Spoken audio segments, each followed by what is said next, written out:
కార్తీక పౌర్ణమి సందర్భంగా శైవ దేవాలయాలు భక్తులతో కిటకిటలాడాయి.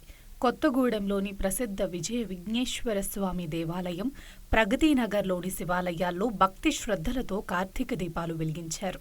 హరిహరాదులకు ప్రీతికరమైన కార్తీక మాసం కార్తీక పౌర్ణమి సందర్భంగా భక్తులు శివాలయాలకు తెల్లవారుజాము నుండి పోటెత్తారు.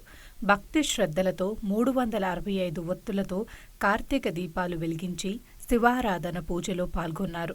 కార్తీక పౌర్ణమి నాడు పూజలు, దీపారాధన చేస్తే శివుని అనుగ్రహం పొందుతారని భక్తుల నమ్మకం.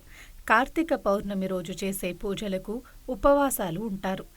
ఈ రోజు ఉపవాసం ఉంటే కోటి పూజలతో సమానమైన పుణ్య ఫలితం కలుగుతుందని భక్తుల విశ్వాసం. శివాలయంలో మహాశివునికి పంచామృతాలతో అభిషేక కార్యక్రమాలు పూజారులు నిర్వహించారు. శివనామ స్మరణతో ఆలయ ప్రాంగణం మారుమ్రోగింది. ఆలయానికి వచ్చిన భక్తులకు ఎటువంటి అసౌకర్యం కలగకుండా ఆలయ నిర్వాహకులు ప్రత్యేక ఏర్పాట్లు చేశారు.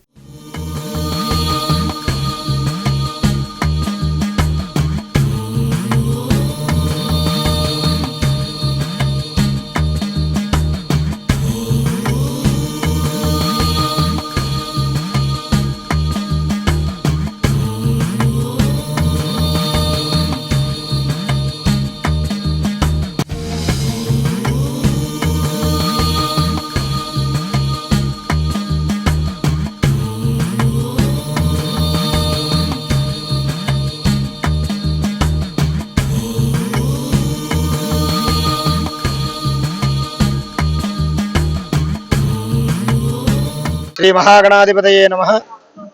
భక్తులందరికీ కూడా కార్తీక పౌర్ణమి శుభాకాంక్షలతో పరమేశ్వరుడి యొక్క అనుగ్రహం ఎల్లవేళలా ఉండాలని కోరుకుంటూ, ఈ నెల కార్తీక మాసం శివప్రీతికరమైనటువంటి మాసము. ఈ నెలలో కార్తీక పూర్ణిమ అత్యంత విశేషమైనటువంటి తిథి. ఈ రోజున ఎవరైతే పరమేశ్వరుణ్ణి ప్రార్థిస్తారో, ఆరాధిస్తారో, అభిషేకిస్తారో వారికి సర్వ విధములైనటువంటి ఐశ్వర్యములు కలుగుతాయని పురాణాలు చెప్తూ ఉన్నాయి. ఆ సందర్భంగా కొత్తగూడెం పట్టణం ప్రగతినగర్లో వేంచేసి ఉన్నటువంటి బాలా త్రిపురసుందరి సమేత ఉమామహేశ్వర స్వామి వారికి విశేషంగా తెల్లవారుజాము నుంచి ఏకాదశ రుద్రవారాభిషేకాలు ప్రారంభమయ్యాయి. అనంతరం 12 గంటల వరకు కూడా సామూహిక రుద్రాభిషేకాలు జరుగుతాయి. సాయంత్రం 6 గంటలకు జ్వాలాతోరణ కార్యక్రమం ఉంటుంది.